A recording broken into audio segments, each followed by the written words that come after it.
welcome to That's Lit with me, Shazzy D, here from home. Most of you would obviously know me from my radio show, but I've decided to do something a little bit different. And yeah, as we all know, coronavirus unfortunately has forced most of us to be at home. So yeah, I'm going to take my show from home and still interview some guests also from their homes. So joining me back on the show is Marc Radomsky, writer, producer, director, all of the above. Marc, thank you so much for joining me. Thanks for having me again this time. Now, Marc, you're back again, and we are going to be talking again about the Sydney South African Film Festival, and it's a little bit different this year. It is. I mean, so last year we ran the inaugural festival, and you know, we're a charity festival in a sense. We were set up to help an organization in South Africa called Education Without Borders that works with different schools, and our festival was set up to raise funds to help run a school in Bellville South, a disadvantaged school in Bellville South, just outside of Cape Town. So we did that last year, and it was, really well received and pretty successful. We actually managed to raise quite a lot of money for the school, which obviously all the proceeds of the festival went to the school. We raised enough to run the school for a year, basically, to feed all the kids and provide tutoring and after school care and all of the stuff that Education Without Borders does. So, we wanted to do it again this year, and then so we were all pretty much going, do we postpone, do we cancel? Other film festivals were canceling all around, and then we just felt that the school, that we couldn't just drop our commitment to helping the schools. So we decided to try and do this online, and we began exploring that and setting it all up, and that was all going well. And then the Sydney Film Festival joined with a whole bunch of other film festivals and decided that they were running virtually as well at exactly the same time we were running. So we had to then just jump everything forward like 3 weeks. So what was that whole process like, trying to get this from, traditional screenings to like taking it virtual? Is it a tricky thing to do? It is and it isn't. It's kind of weird, It's, first of all, you just got to find a platform, and then you got to find a way that people can buy tickets either for the whole festival or for individual screenings, and then you got to work out what kind of a window you can create, because if the film screening in the cinema at 7 o'clock, that's great, but if it's screening online at 7 o'clock, no one's used to necessarily being there online. So it's kind of like, we still wanted to have a sense of a film festival, so that there were going to be interviews with directors or people in the film. There was a sense that it was not just watching a film like you watch it on Netflix. So we kind of had to have a sort of window that all of that stuff would be happening in, so you can still create the sense of everyone's got to come to this place between 7 and 10 and access the material and the interviews and view the film. And also because you have license fees and a various window from the producers, you can't just put the film up online forever. So working all of that out was kind of tricky, but came together quite well actually in the end. We're actually going to do 10 films rather than 8 this time. So segueing straight into the films, which for me, I love films. So can we kind of talk about, what's coming? What can people expect? We've got a great range of films, I think. And we also tried to change things around and up the ante a little bit, in terms of what we were selecting. So we have a range of documentaries and feature films. And one of the films there's this famous South African story called Phyllis Child, which was about a white kid that was abandoned and brought up by a colored family in the 1800s, and then he was discovered and removed. And it's a kind of epic story of this family and the impacts of this family and the impact on the white kid who was then taken away from this family that had brought him back. And it's sort of takes place over sort of 20 years, the story. and it's set in the 1800s, and it's a well-known story. This is about the third or fourth time the film has been made, and it's all in Afrikaans, and it's just quite a beautiful, well shot, well crafted film, you know, that sort of tells that whole story of colonialism through the perspective of this mixed race family that brings up this abandoned white child who then regards them as his family rather than his birth mother, and the battleground between all of that. So that's Phyllis Akin. So that's quite an amazing film. There's a fantastic documentary called Beyond Moving about a young dancer that gets, this kid is just amazing. And like at 8 years old, the footage of him at 8 years old is just incredible. And so some Canadians who were on holiday in South Africa saw this kid, and he was part of there's a white woman who was working to teach ballet to the kids in the township, and they'd come along to a performance, and they decided to sponsor this kid, and it's the story of him then going to Canada and getting into one of the top dance schools in Canada, and again in a true story about how he has these two families. So that's called Beyond Moving, a really fantastic film. We've got Johnny Clegg, the White Zulu, the documentary made for French television on John. You know, he sadly passed away last year, and that was kind of, I actually knew Johnny in South Africa, and it's sort of quite a tragedy, that whole thing. And a really good friend of mine played drums in his band, and you know, so we've got the films called Johnny Clegg, the White Zulu. Can you maybe explain a little bit just about his life for those who may not know who he is?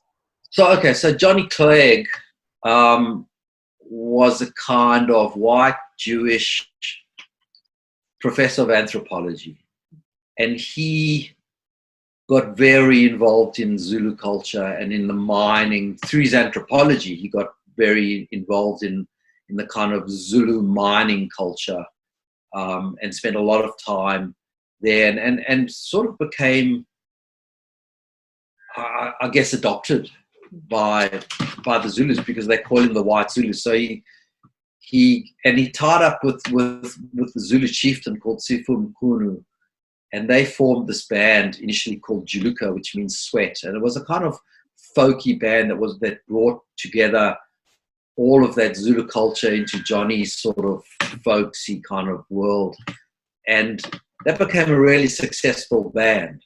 And then they had these incredible dance sequences, and he's an amazing dancer, Johnny, and Sipo was an amazing, and they had all these other dancers, and the shows were just incredible. And they would talk about the wars between the Boers and the Zulus, and that whole sense of culture, and this whole sense of Africa and the land and the culture and the African sky, and all of that. Just a sense of belonging, I guess, is what it was all about, and how white and black had come together in that sense. So they were almost one of the first bands that really broke that through and took that whole story internationally. They were very big in France. And then when they got offered a big multi-million-dollar deal, and Sipho was just kind of like, that's just not me. I'm going back to my kraal in Zululand, and you, Johnny, can take this over. And so Johnny had to reform the band, and he formed the band Savuka, which then became quite a international band, an international act.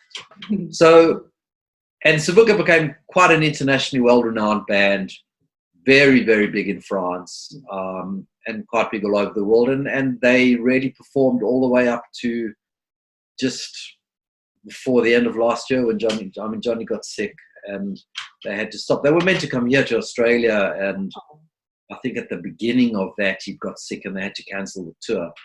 I, of course, had tickets. And then when they came back and did that tour, I couldn't be there. But so... And you knew him? I did know him, yeah. Yeah, and he was he was an original. He was, and there was nothing unoriginal about him in that sense, you know. So Yeah. So look, he's a legend in South Africa, and he'd be a legend in France, and really one of the first that really was able to bridge that gap in an authentic way. So this film kind of tracks that journey, and it tracks his history. So it's not just, it looks at that whole notion of apartheid and the mines and the segregation, and how this kind of Jewish professor put his life and his freedom at risk to kind of go and do that. And they were banned and they were arrested, and there was all of that kind of stuff going on at the time. So that's and then as a sister film to that, we have a kind of shorter documentary about someone I'd never heard of called Billy Monk. And Billy Monk was kind of like a bouncer. He was kind of, he's also no longer with us. He was murdered. Oh. And he was this kind of fish out of water dude who ended up being a bouncer in Cape Town under the Group Areas Act in the catacombs, in this kind of seedy nightlife kind of, hookers and sailors and all of this stuff that was completely illegitimate under apartheid and the Group Areas Act. There was this nightlife that went on in this club that he was the bouncer of. And he was an amazing instinctive photographer. So he actually documented this whole period of nightlife before they moved in and did the Group Areas Act and removed everybody and shut all that down. And his photographs are this incredible tapestry of this like illegal underworld that, that nobody knew about officially. And then he got into an argument with someone about 20 years later and ended up being shot dead. So it's called Billy Monk Shot in the Dark, and it's kind of like shot in the dark as in photographer, shot in the dark as in being shot in the back. So that's a kind of untold story that's really interesting. And that, along with Johnny, they're both kind of white men that, dealt with the times that they found themselves in intrinsic and quite unique ways, and both left a huge archive of valuable work about those times. Johnny with music and Billy with his photographs. So that's quite a nice thing. Then we have a film that I'm really quite excited about called The Last Victims. Okay. Which is one of the first films that looks at the whole Truth and Reconciliation Commission process, but not through the Truth and Reconciliation Commission itself. Mm-hmm. And for people who don't know what that was, the TRC, all the state-sanctioned murder and brutality that happened in order to keep apartheid in place through the 80s and the 90s before Mandela. There were apartheid death squads and secret police forces that were charged with sowing terror, really, throughout the country, arresting apartheid activists and black kids, and just sowing that kind of terror to maintain the power of apartheid. And there was one very famous secret cell run by a guy called Eugene de Kock, who's now still in jail, thankfully. And they were a notorious death squad, and they just would take these guys, arrest people, abduct them, interrogate them, torture them, murder them, and bury them. Wow. And hundreds of people. So this film, The Last Victims, is a kind of really brave attempt made by an Afrikaans filmmaker and an Indian producer. It tells the story of a perpetrator, one of those apartheid killers, who kind of later on in life tries to seek redemption by asking forgiveness of one of his victims. Wow. And they go on this road movie to find where the bodies are buried. And it's quite it's a really brave, visceral, quite confronting film, because as they go on the road movie, they obviously come into the obstacles of people that don't want them to find out, and the secrets start getting exposed, and the relationship between them, because obviously this is the boyfriend of an activist that the guy murdered, and the guy that he seeks forgiveness from is a guy that he brutally beat up, and the same night that he murdered his girlfriend. So you know, that relationship and how that kind of works with these two guys in this car, trying to find, both seeking some kind of closure and redemption, is a very brave and amazing film. So, and Lloyd Vogelman, who he started a thing called the Center for Violence and Reconciliation, which was a kind of think tank organization in South Africa that looked at how you deal with violence. He's actually here in Australia, and he's going to be the mediator when he talks to the filmmakers about this film. So that's a really quite exciting, I think, a really exciting thing. And for people who, just because it's told from unflinchingly from the perspective of a perpetrator. And we've never seen that before. I guess the last film you're just talking about, like, for people who are ready for something very confronting, or who are ready to, you know, see something like that, I guess would be a very intense, but I guess, what word would you say, like, coming out of the film? I guess you've seen it.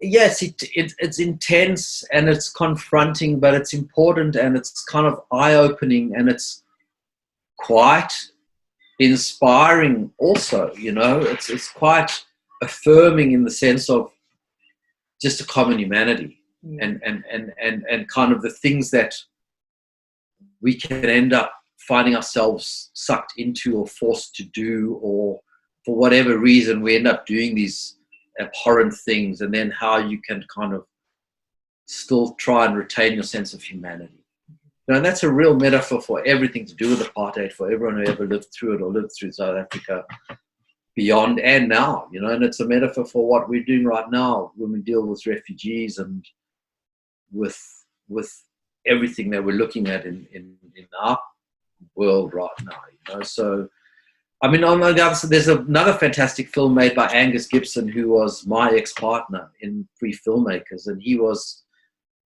the co-director of the Oscar-nominated biography of Nelson Mandela that we made in 1990. I think it was 1996 or whatever, when Angus made that film. And he's made a film called Back of the Moon, which looks at Sophiatown in the 50s. Now, Sophiatown was, in the same way that the catacombs in Cape Town was this kind of place of culture and mixing and whatever, so was Sophiatown outside of Johannesburg. And the great Miriam Makeba and Hugh Masekela and all these legendary musicians used to play there, and white people and black people and mixed race people, and everyone was kind of there, and it was all this kind of melting pot until they moved in with the Group Areas Act and removed everybody and turned that into a kind of white Afrikaans place and moved all the black people out to Soweto and all of that. This film takes place on the last night before those removals. And Angus originally, way back when, made a documentary about this, about Freedom Square and Back of the Moon. The club is called Back of the Moon. And he'd made a documentary about it. And he was, you know, that was when I was really just starting out as a filmmaker, and he was my mentor. And he was criticized for romanticizing the gangsterism that was going on in Sophiatown at the time, with the Mapantsulas and all of that, and kind of black gangs that were running the place and running the shebeens and all of that. And he was criticized for romanticizing it and for whitewashing that whole thing.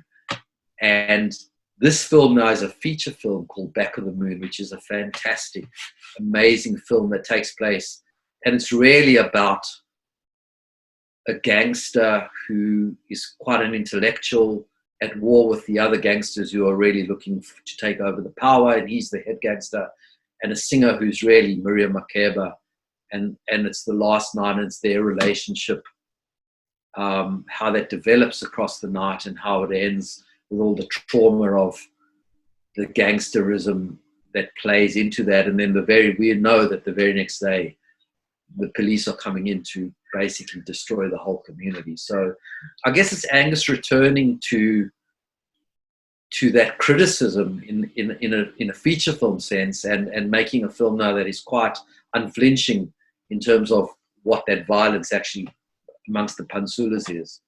But it's also a really amazing and beautiful love story. So that's our closing film. It's called Back of the Moon, and I'd really encourage people to watch it. That's fantastic. And you also have Q&As, as you were talking. A few people are they going to be giving... So we're trying. So I'll be talking to Angus about Back of the Moon and setting that context about that whole kind of tapestry that fed into him doing that film now. Mm-hmm. Last Victims, as I said, Lloyd Vogelman will be talking to them. Other people are talking to all the various directors and filmmakers about the film. We have a documentary called Buddha in Africa, which is the same as we did last year with that Swaziland documentary. This documentary is set in Malawi, and it's kind of like about how a Chinese Buddhist organization has moved in and is training kids in kung fu and all of that, and it's about cultural appropriation, really. It's a beautiful film, documentary with incredible access that tracks the journey of these kids through this Chinese program and the harsh kind of kung fu discipline. And it just starts getting into the thing about, here's this kid, there's their family, but they're living with this family. It's that whole story around, I guess, cultural appropriation and the way children can be trained, manipulated, but also empowered. So there's all these dualities with the film. So we'll be an interview with the filmmaker of that as well. So, and we're talking to Hilton Rosenthal, who was the guy who was Johnny Clegg's music producer. Mm-hmm. He also happens to live in Australia now, and so he'll be talking about Johnny. Nice. So you have a big lineup that is not also just the film. You also have, some extra things that people can get out of the festival. Yeah, just to give a sense of a festival rather than just an online platform that you can get on Netflix. Mm. So we still want to have the sense that there's added value and you're a part of something, and you can book you can book a season pass for the whole festival, or you can sort of go in for individual films. So we launch on the 16th of May all the way through to the 25th of May. Yeah, that's right. Right. So not very long. And not so very long at all. What would you say to someone, about the festival? What can they get out of it? I think overall, you're going to get a sense of history, and you're going to get a sense of currency, and you're going to get a sense of the energy that is going on in South Africa, that I think, that we hear so much negative stuff, and we hear so much trauma. I mean, one of the other films is How to Steal a Country, which is the story of the Gupta family and Jacob Zuma, this Indian family that came in and literally stole. They had Jacob Zuma as one of their kind of little, almost like a puppet president, and it's ridiculous amounts of money that they stole, trillions of rand. Zuma was, and it's the film that follows the journalists that unpacked all of that corruption. And it's the corruption that ultimately brought Jacob Zuma down. Mm. And it's quite staggering just when you see the amounts and you see how these people, they lived in this huge compound with incredible houses and had weddings that made kind of Hollywood movies look small. Wow. All the stolen money. So we have that. And then we have this kind of positive energy, the sense of we want to tell our stories in authentic and uncompromising ways. We want to celebrate the good without whitewashing or pretending the bad isn't there. And I think this mix of the films gives you the history of that and the currency of kind of what's going on now. They're amazing films. Angus's film, I mean, if you wouldn't be amiss thinking Martin Scorsese made that film. It's at that kind of level of quality with much less money. So there's this incredible energy. So you're going to get a sense of South Africa. You're going to get a sense of the history. You're going to get a sense of the place now. You're going to get a sense of what's confronting, but you're also going to come away with an enormous sense of spirit and hope.